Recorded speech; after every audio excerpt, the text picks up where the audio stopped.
చేశాడు? ఉపవాస ప్రార్థన చేశాడు. రెండవ ప్రార్థన ఏమిటంటే, నేను ఒప్పుకొనుచున్నాను, ఒప్పుకోలు ప్రార్థన చేశాడు. ఒప్పుకోవటం అంటే అర్థం ఏమిటంటే పశ్చాత్తాపపడుతూ ప్రార్థన చేశాడు. ఎలాంటి ప్రార్థన? పశ్చాత్తాపం. ప్రియులారా గమనించండి, దేవునికి మనకు దగ్గర సంబంధం ఎప్పుడు ఏర్పడుతుందంటే పశ్చాత్తాపము ద్వారా దేవునికి మనం దగ్గర అవుతాము. కన్ఫెషన్ ప్రేయర్ అంటాం దీన్ని, పశ్చాత్తాపపు ప్రార్థన. నువ్వే పాపమన్నా చెయ్యి, కానీ నువ్వు దేవుని దగ్గరికి రాగానే పశ్చాత్తాపడాలి. అలా అని వారం వారం పాపం చేయటం, వారం వారం పశ్చాత్తాపడటం కాదు. పశ్చాత్తాపం అంటే అర్థం ఏంటంటే నీలో ఉన్న పాపాన్ని తీసివేసి మరలా నీలోనికి పాపము రాకుండా చేసేది పశ్చాత్తాపం.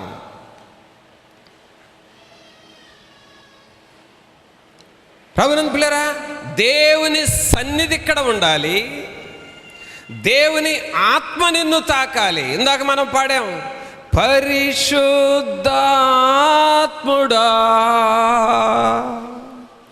నా ప్రేమ పూర్ణుడా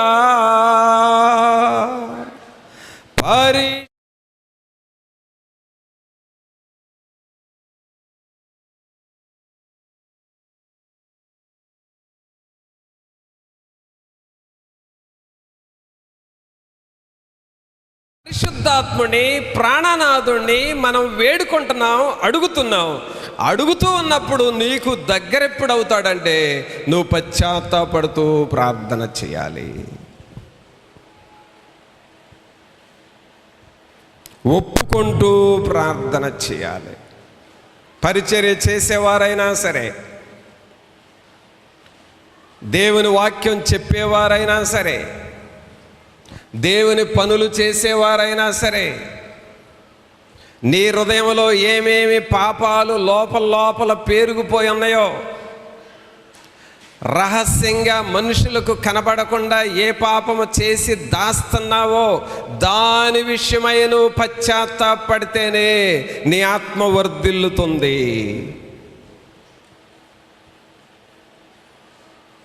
సోదరుడా, సహోదరి, ఒప్పుకోకుండా బడాయి ప్రార్థన చేయొద్దు దయచేసి.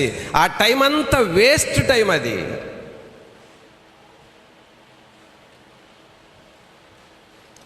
లోపల ఏదేదో చేస్తావు, ఏదేదో మాట్లాడతావు, ఏదేదో చేయరాని చేసి వస్తావు, ఏదో మాట్లాడకూడదు మాట్లాడతావు, వచ్చి అందరు వినాలని బడాయిగా పెద్దగా వేస్ట్ ఆ ప్రార్థన. అసలు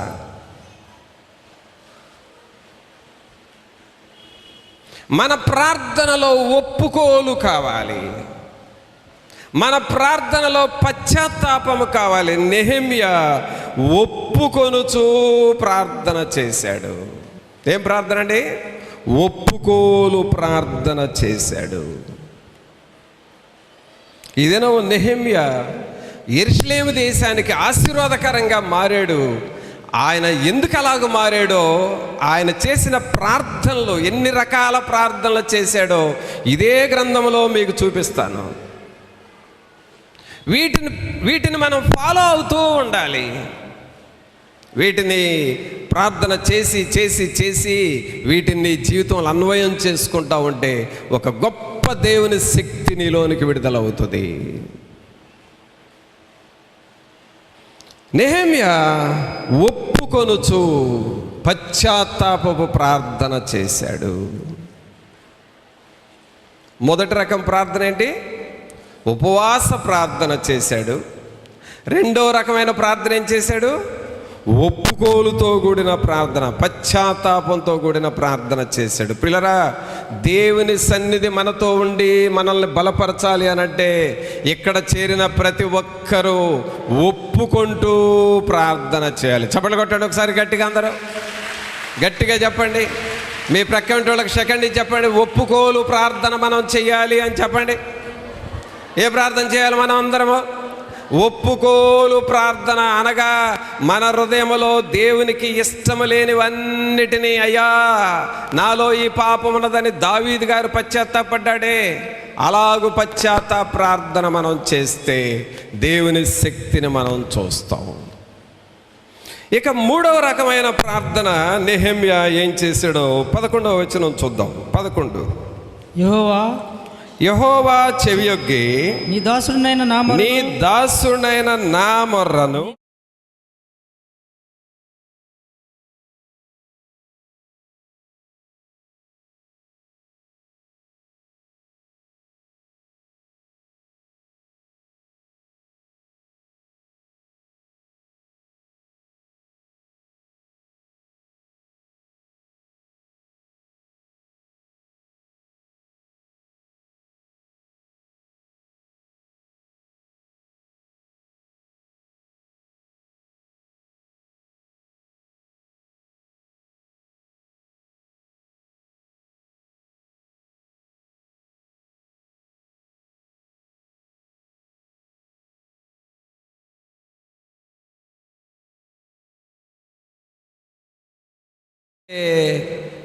నెహెమ్యా ఒక్కడు చేస్తున్న ప్రార్థన. ఈ ఒక్కడు చేసే ప్రార్థన ఏమంటామంటే వ్యక్తిగత ప్రార్థన, పర్సనల్ ప్రేయర్ అంటాం. Personal prayer.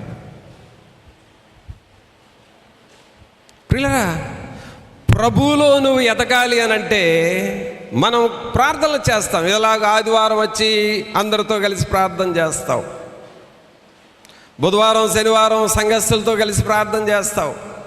కానీ నీకు పర్సనల్ ప్రేయర్ ఉండాలి,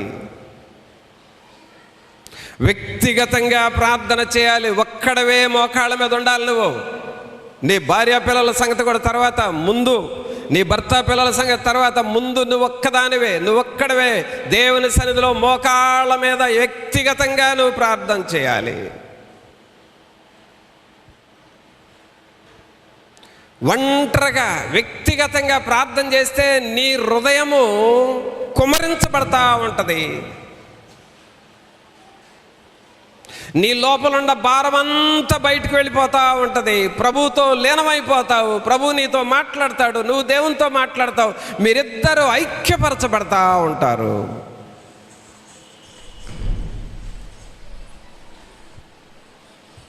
పర్సనల్ ప్రేయర్.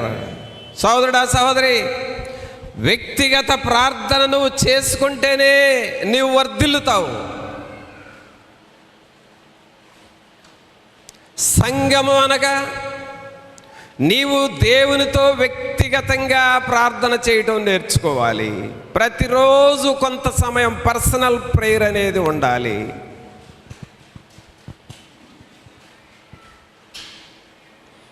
ఇక్కడ నెహెమ్యా అంటున్నాడు, యెహోవా చెవియొగ్గి నీ దాసుడునైనా నా మొర,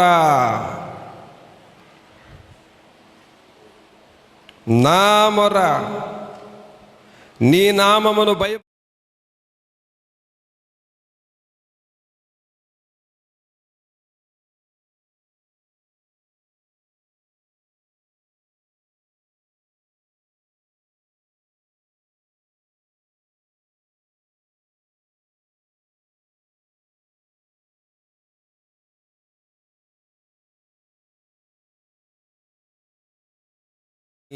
ప్రార్థించితిని. పిల్లరా, ఇదేమిటి అనంటే దేవుని సన్నిధిని మనం అనుభవించే ప్రార్థన, దేవుని శక్తిని అనుభవించే ప్రార్థన, పర్సనల్ ప్రేయర్. పరిశుద్ధాత్ముడు సంఘములో సంఘానికి తోడుగా ఉండటమే కాదు, ఒక్కొక్కరికి తోడుగా ఉండాలనేది దేవుని ఉద్దేశం. ఈచ్ అండ్ ఎవ్రీ వన్, ప్రతి యవనుడుకు, ప్రతి యవనురాలకు, ప్రతి తల్లికి, ప్రతి తండ్రికి, ప్రతి చిన్న బిడ్డకు కూడా నేను వ్యక్తిగతంగా దేవుడను అని ప్రభు అంటున్నాడు. వ్యక్తిగత ప్రార్థన నువ్వు చేయాలి. వ్యక్తిగత ప్రార్థన చేస్తేనే నీ లోపల ఉన్న అభ్యంతరాలు, ఆటంకాలు తొలగిపోతాయి. వ్యక్తిగత ప్రార్థన చేస్తే నీ మనస్సాక్షి క్లియర్ అవుతుంది. వ్యక్తిగత ప్రార్థన చేస్తే ప్రార్థన ధారాళంగా వస్తుంది. వ్యక్తిగత ప్రార్థన చేయని వారు ఇతరులకు ఆశీర్వాదకరంగా ఉండలేరు. వ్యక్తిగత ప్రార్థన చేయకపోతే నీ కుటుంబాన్ని తప్పుదారిలో తప్పుడు సలహాలతో నడిపించుకుంటావు తెలియకుండానే. వ్యక్తిగత ప్రార్థన చేయని వారు తొందరగా శోధనల్లో పడిపోతారు. వ్యక్తిగత ప్రార్థన లేకపోతే నీకు రాబోయే శోధనలు కూడా అర్థం కావు, గ్రహించుకోలేవు.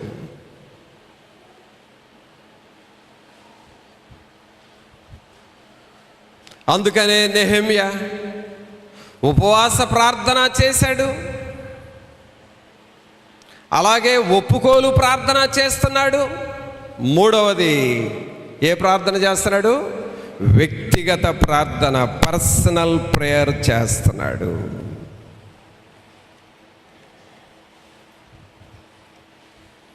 సోదరుడా, సోదరి, సంఘములో నెహెమ్యా మోడల్ ప్రేయర్ని మనం చెయ్యాలి.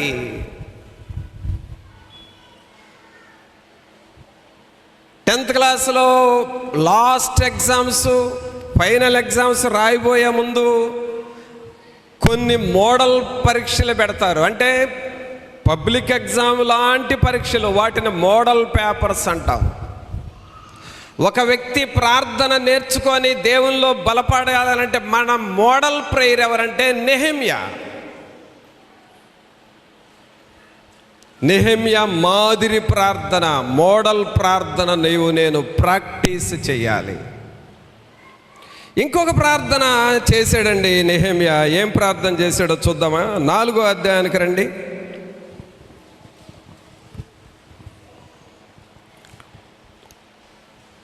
నెహెమ్యా గ్రంథంలోనే 4వ అధ్యాయము 9వ వచనం చదవండి. 9వ వచనం. మేము మా దేవునికి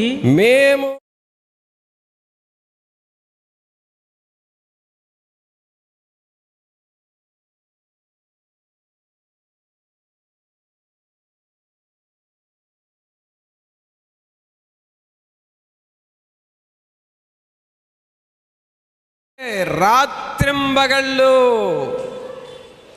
మనుషులను కాపలా పెట్టి ప్రార్థన చేయించాడు. ఈ రాత్రింబగళ్ళు చేసే ప్రార్థనను ఆల్ నైట్ ప్రేయర్ అంటాము. చెప్పండి అందరూ, చేతులు పైకి లేపి చెప్పండి. ఏ ప్రేయరు? All night prayer. చప్పట్లు కొడుతూ చెప్పండి, ఆల్ నైట్ ప్రేయర్. ఇంతకీ మిమ్మల్ని ఒక విషయం అడగాలనుకుంటున్నా.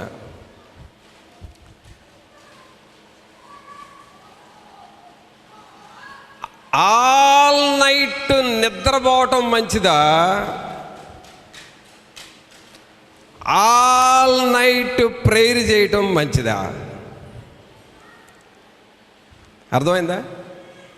ఏం చెప్పాను? ఆల్ నైట్ ప్రేయర్ చేస్తే మంచిదా?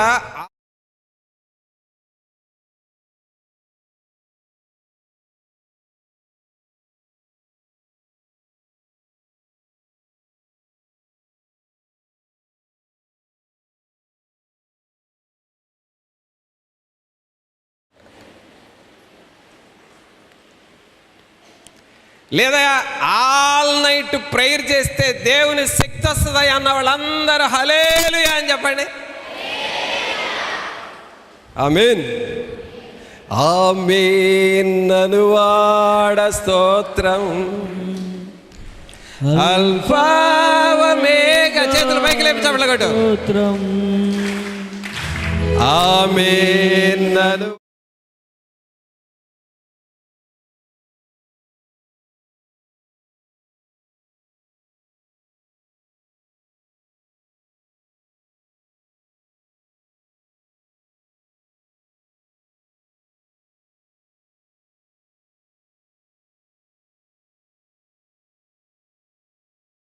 నలను ఆలించువాడా మా ప్రధాన యాజకుడా స్తోత్రం. అందరూ చేతుల పైకి లేపు, అందరూ. హల్లెలూయా.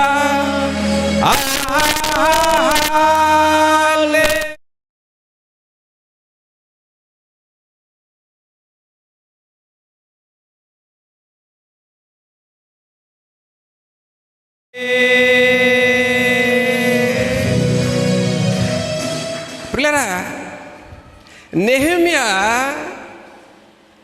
ఆల్ నైట్ ప్రేయర్ చేశాడండి. రాత్రంతా ప్రార్థన చేశాడు. మనోళ్ళని అడిగితే రాత్రంతా నిద్ర లేదయ్యా అని అంటారు. ఏం చేశారా బాబు అంటే ఒకటే ఆలోచన చేశారు, ఒకటే దిగులు పడ్డారు. అది రాత్రంతా ఆలోచన చేసి దిగులు పడి, ఆలోచన చేసి దిగులు పడి, తినకుండా రాత్రంతా కంటి మీద కురుకు లేదయ్యా. ఎందుకు? ఏం చేశా? ఒకటే దిగులయ్యా, ఒకటే దిగులయ్యా. దిగులు పడి నిద్రపోని రాత్రులు ఉన్నాయి, కానీ ప్రార్థన చేసి నిద్ర లేని రాత్రులు ఏమైనా ఉన్నాయా నీకు?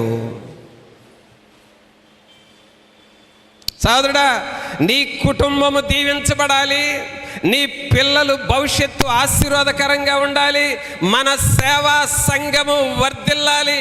ఇప్పుడు మనము గతంలో చేసిన సేవ ఒకటైతే, ఇప్పుడు చూస్తున్న సేవ ఒకటైతే, రాబోయే తరములో చూడబోయే సేవ మరి గొప్ప జయకరంగా ఉండాలి అని అంటే ప్రార్థన మనం చెయ్యాలి. ఏ ప్రేయర్ ఇది? ఏ ప్రేయర్ ఇది? ఉడత ప్రార్థన కాదు.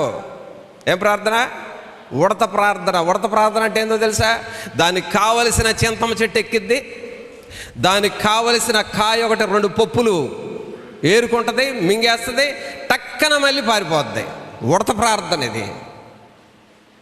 నీకు కావాల్సిన టైంలో కాసేపు రావడం, 10 నిమిషాలు చేసుకోవడం, టక్కన వెళ్ళిపోవడం. ఉడతల్లో భక్తి చేయొద్దు మీరు.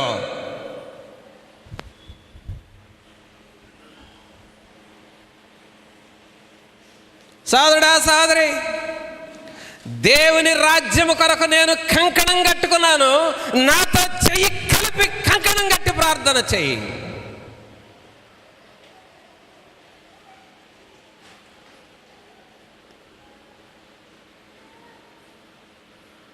నెహెమ్యా ఏమని ప్రార్థన చేశాడు? చదువయ్యా వచనం.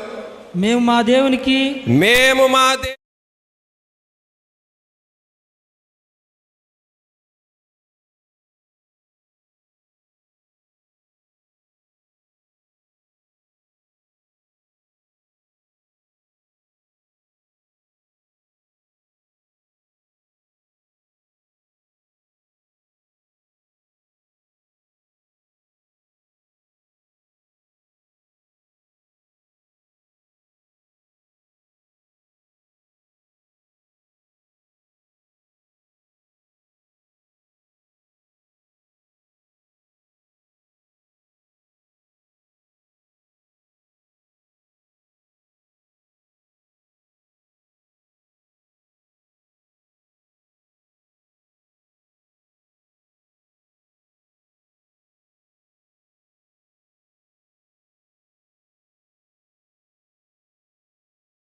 దివారాత్రులు నేను 100 గంటలు చేస్తాను, నా పనులు మానుకుంటా, నా ప్రభుతో మాట్లాడతా, ఈ ట్రిప్పులో నా ఆత్మీయ జీవితం వర్ధిల్లాలి, వెనకబడ్డాను, నేను ఇప్పుడు ముందుకు రావాలి అని నువ్వు దివారాత్రులు ప్రార్థన చేసే ఆ ప్రార్థనకి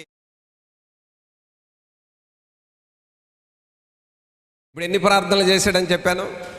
నంబర్ 1, 1 ఉపవాస ప్రార్థన చేశాడు. 2వది ఒప్పుకోలు ప్రార్థన చేశాడు. 3వది వ్యక్తిగత ప్రార్థన చేశాడు.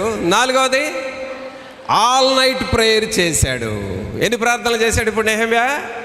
ఆల్ నైట్ ప్రేయర్, రాత్రింబగళ్ళు ప్రార్థన చేశాడు. ఇంకొక ప్రార్థన ఏం చేశాడో చూద్దాం. 6వ అధ్యాయానికి రండి. 6వ అధ్యాయము 9వ వచనం చదవండి. 6:9 నేను ఇటువంటి కార్యములను మేమెంత మాత్రమును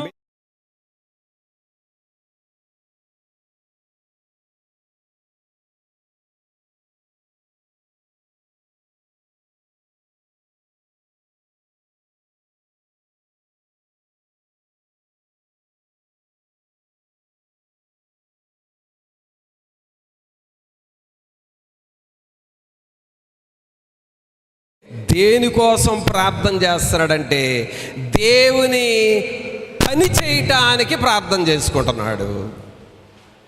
దేనికోసం ప్రార్థన చేస్తున్నాడండి? ఇప్పుడు నా చేతులను బలపరచుము అంటే నెహెమ్యా ఏం చేయబోతున్నాడు? యెరూషలేము చుట్టూ గోడలు కట్టబోతున్నాడు. సహోదరుడా, ఈ స్థలము మనం తీసుకున్నప్పుడు ఈ స్థలము చుట్టూ మంచి ఎండల్లో ఈ గోడలు కట్టాం, సరిహద్దు గోడలు కట్టాం. గుర్తుంది కదా మీకు? ఆ రోజుల్లో ఆ ఎండల్లో ఎంత కష్టపడి ఆ గోడలు కట్టామో మీ అందరికీ తెలుసు. మీ అందరూ ఆ ఎండల్లో ఉన్నవాళ్లే. కానీ నెహెమ్యా ఒక దేశము చుట్టూ గోడలు కట్టడం ప్రారంభించాడట. అది ఎంత కష్టమైన పని అది, ఒక దేశము చుట్టూ. అందుకని ఏమంటున్నాడంటే, దేవా ఇప్పుడు నా చేతులను బలపరచము అంటే తాను చేయబోయే పని కొరకు ప్రార్థన చేస్తున్నాడు.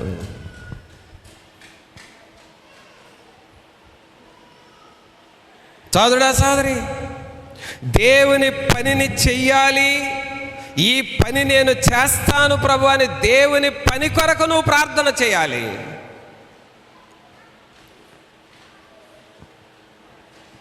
నీ పని నేను చేస్తాను, నీ సేవ నేను చేస్తాను, నీ రాజ్యాన్ని నేను ప్రకటిస్తాను, ఈ మందిరంలో పరిచర్య నేను చేస్తాను, నేను అనేకులకు సాక్ష్యం చెబుతాను, అనేకులకు సువార్త ప్రకటిస్తాను, అనేక ప్రాంతాలకు వెళ్ళి నీ వాక్యం చెబుతాను, నేను నీ పని చేస్తాను ప్రభువా అనే తీర్మానం చేసుకొని దేవుని పని కొరకు నువ్వు ప్రార్థన చేసుకోవాలి.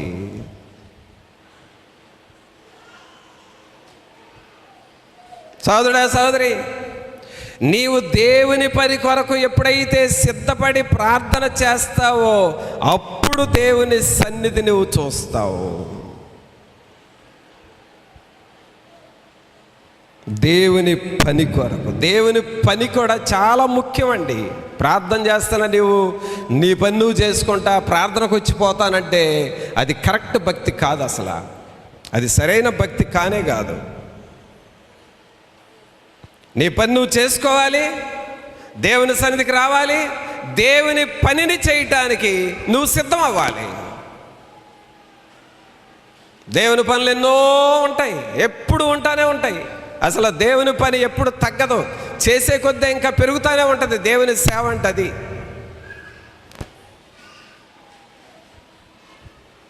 ఒకప్పుడు నేను ఆదివారం ఒక్క ప్రసంగం చేసేవాడిని, ఇకంతే, ఆ రోజుతో అయిపోయేది నా పని. ఆ తర్వాత ఆదివారం 2 ప్రసంగాలు చేయవచ్చు వస్తుంది. ఇప్పుడు పని ఏమైనా తగ్గుతుందా? నాకు 2 చేసి ఆపుదామనుకుంటే ఆగట్లేదు, 3 చేయాల్సి వస్తుంది. ఆ 3తో ఆపుదామని చూస్తే 4 చేయాల్సి వస్తుంది. ఆ 4తో ఆపుదానికి కుదరట్లేదు, 5 కూడా చేయాల్సి వస్తుంది. ఒకే రోజు ఒకే ఆదివారం 5 సార్లు చెప్పాల్సి వస్తుంది. పని ఏమైనా తగ్గిందా? నాకు పెరుగుతూనే ఉంటుంది దేవుని పని. సోదరుడా, నీ పని ఏంటి మరి? నువ్వు దేవుని పని చేయడానికి నువ్వు పూనుకుంటావా? దేవుని పని చేయడానికి నెహెమ్యా ఏమని ప్రార్థన చేశాడు? దేవా ఇప్పుడు నా చేతులను బలపరచుము.